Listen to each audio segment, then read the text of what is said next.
34 সূরা সাবা। আশ্রয় চাহি আল্লাহর, যেন শয়তান দূরে রয়। শুরু করিলাম আল্লাহর নামে, দয়ালু করুণাময়। প্রশংসা আল্লাহর। আকাশ মাটিতে যা কিছু রয়েছে সকল কিছুই তার। প্রশংসা তার আখিরাতেও, ও তিনিই প্রজ্ঞাময়, জানেন সব বিষয়। তিনিই জানেন সব। জমিনে যা কিছু ঢোকে আর তা হয় থেকে উদ্ভব, তিনিই জানেন সব। জমিনে যা কিছু ঢোকে আর হয় তা থেকে যা উদ্ভব, যা আকাশ থেকে নেমে আসে ও যা আকাশে ওঠানো হয়, তিনিই পরম দয়ালু ও ক্ষমাশীল অতিশয়। কাফেরেরা বলে, আমাদের কাছে আসবে না কিয়ামত। বলো, কিয়ামত তোমাদের কাছে আসবেই আলবাত। আলিমুল গায়েব, রবের কসম, সবই আছে তার জানা। আকাশ মাটিতে অনুকিবা তারও, ছোট বড় 16 আনা। আলিমুল গায়েব, রবের কসম, সবই আছে তার জানা। আকাশ মাটিতে অনুকিবা তারও, ছোট বড় 16 আনা। সবই এক সুস্পষ্ট কিতাবে রচনাবদ্ধ আছে মহান রবের কাছে। কারণ যাহারা মুমিন ও নেককার, আল্লাহ তাদের দেবেন বদলা তার। তাদের জন্য আছে ক্ষমা আর রিজিক মর্যাদার।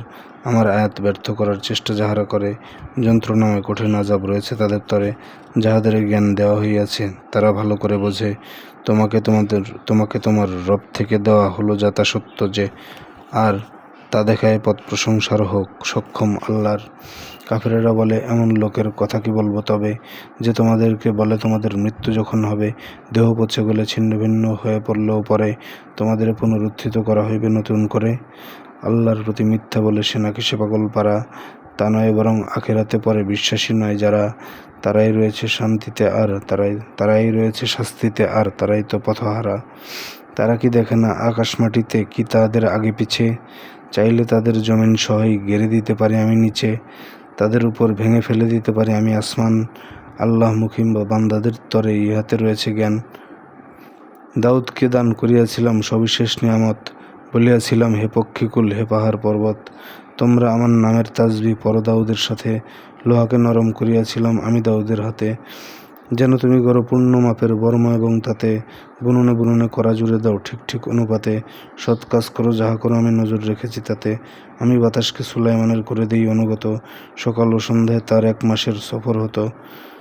আমি বাতাসকে সুলাইমানের করে দিই অনুগত, সকাল ও সন্ধ্যায় তার 1 মাসের সফর হতো।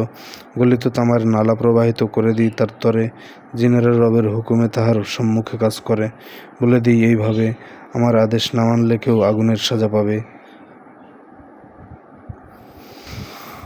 সুলাইমানের ইচ্ছাতে ভাস্কর্য প্রাসাদ আর হাউজের মতো পাত্র ও ডেগ করিয়া দিত তৈয়ার। সুলাইমানের ইচ্ছাতে ভাস্কর্য প্রাসাদ আর হাউজের মতো পাত্র ও ডেক করে দিত তৈয়ার।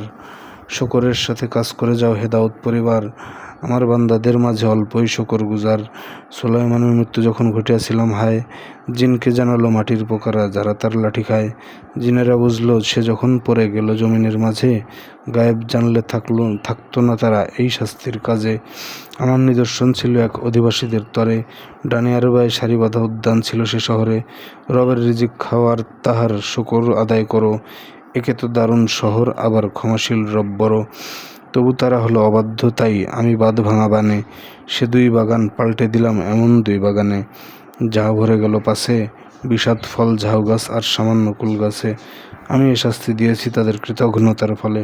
আমি তো শাস্তি দিয়ে থাকি শুধু কৃতঘ্ন কেউ হলে।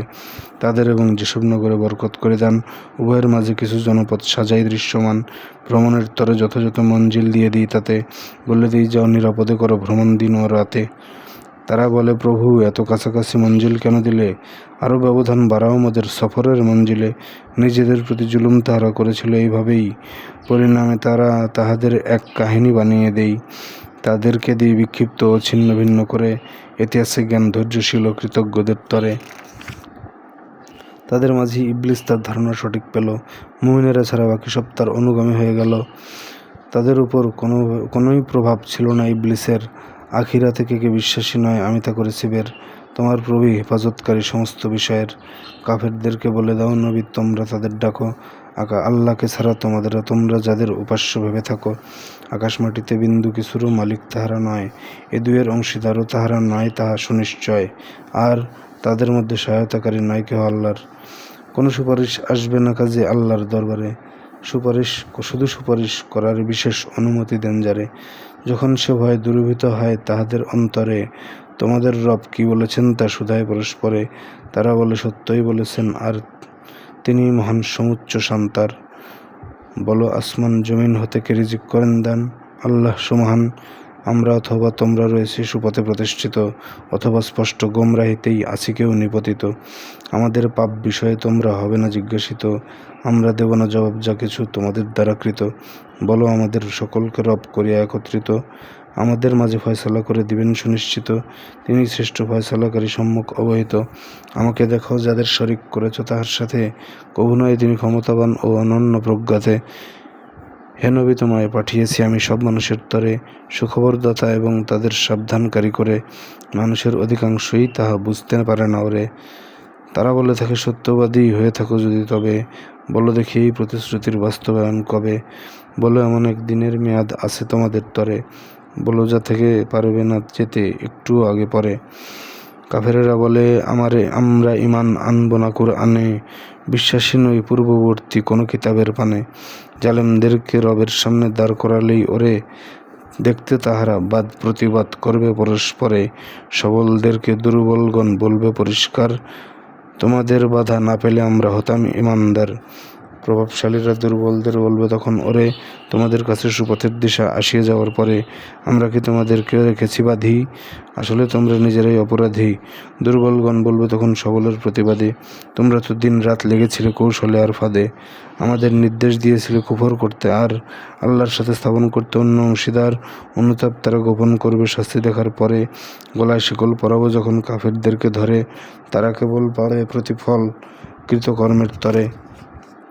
যে জনপদেই রাসূল করিয়েছি সাবধান, ধনীরা বলেছে তোমাদের বার্তা করি প্রত্যাখ্যান।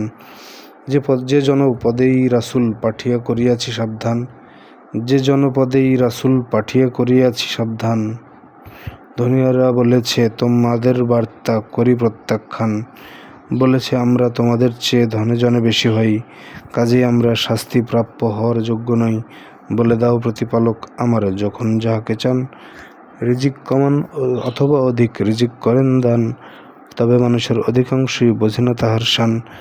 তোমাদের ধন সম্পদ আর সন্তান যত আছে, তাহা তোমাদের করবে না প্রিয় আল্লাহ তাআলার কাছে। যে আনে ঈমান সৎ কাজ করে তারাই কর্মফলে, বহুগুণ পাবে সওয়াব থাকবে শান্তি আবাসস্থলে। তোমাদের ধন সম্পদ আর সন্তান যত আছে, তাহা তোমাদের করবে না প্রিয় আল্লাহ তাআলার কাছে। যে আনে ঈমান সৎ কাজ করে তারাই কর্মফলে, বহুগুণ পাবে সওয়াব থাকবে শান্তি আবাসস্থলে।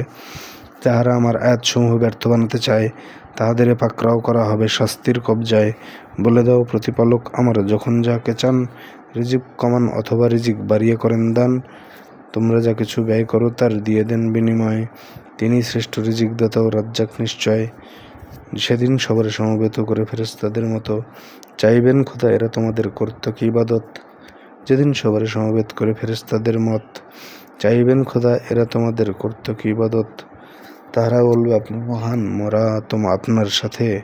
তাহারা বলবে আপনি মহান, মোরা আপনার সাথে। তাহাদের নয়, তাহারা তো ছিল জিনদের ইবাদতে, আর তাহাদের অধিকাংশই বিশ্বাসী ছিল তাতে।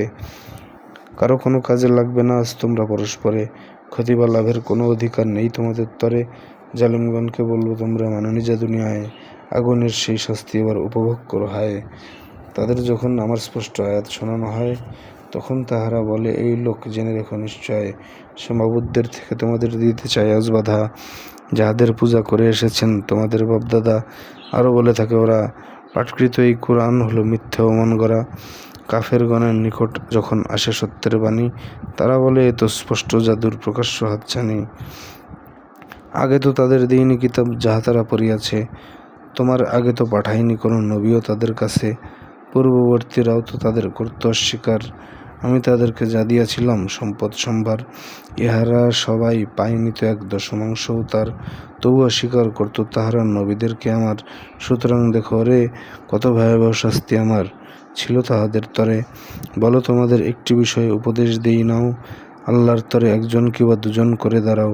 অতঃপর ভাবো তোমাদের এই সাথী তো পাগল নয়, সে তো তোমাদের শাস্তির আগে দেখাচ্ছে তার ভয়। বলো তোমাদের কাছে এই কাজের চাই না তো বিনিময়ে, আমার জন্য আল্লাহর কাছে রয়েছে তা নিশ্চয়। সকল কিছুর দ্রষ্টা তিনি ছাড়া কেউ নয়। মিথ্যাকে সত্যের কশাঘাত করেন আমার রব, জেনে রেখো তিনি অদৃশ্যের খবর রাখেন সব। বলো হে সত্য এসে গেছে আজ, এবং মিথ্যাচার না পারে কিছুই গড়তে প্রথম, না পারে পুনর্বার। বলো আমি যদি ভুল হয়ে থাকি, আমিই ভুগব ক্ষতি। যদি পেয়ে থাকি হেদায়েত, তবে মাবুদ আমার প্রতি যে ওহী নাজিল করেছেন তার কারণেই পাইয়াছি। তিনিই সর্বশ্রোতা এবং তিনি সকলের কাছাকাছি। তুমি যদি তাহা দেখতে যখন তারা হয়ে যাবে ভীত, পালাতে না পেরে নিকটে থেকেই হইবে তাহারা ধৃত। তখন বলবে আমরা ঈমান এনেছি তাহার পরে, এত দূর হতে তাহারা নাগাল পাইবে কেমন করে। তারা তো পূর্বে তাকে অস্বীকার করেছিল সজ্ঞানে, দূর হতে তারা অজানা বিষয়ে ঢিল দিত অনুমানে। পড়বে আড়াল তাদের এবং তাদের আকাঙ্ক্ষাতে, আগেও যেমন পড়তো তাদের সতীর্থদের সাথে, বস্তুত তারা ডুবেছিল এক সন্দেহ শঙ্কাতে।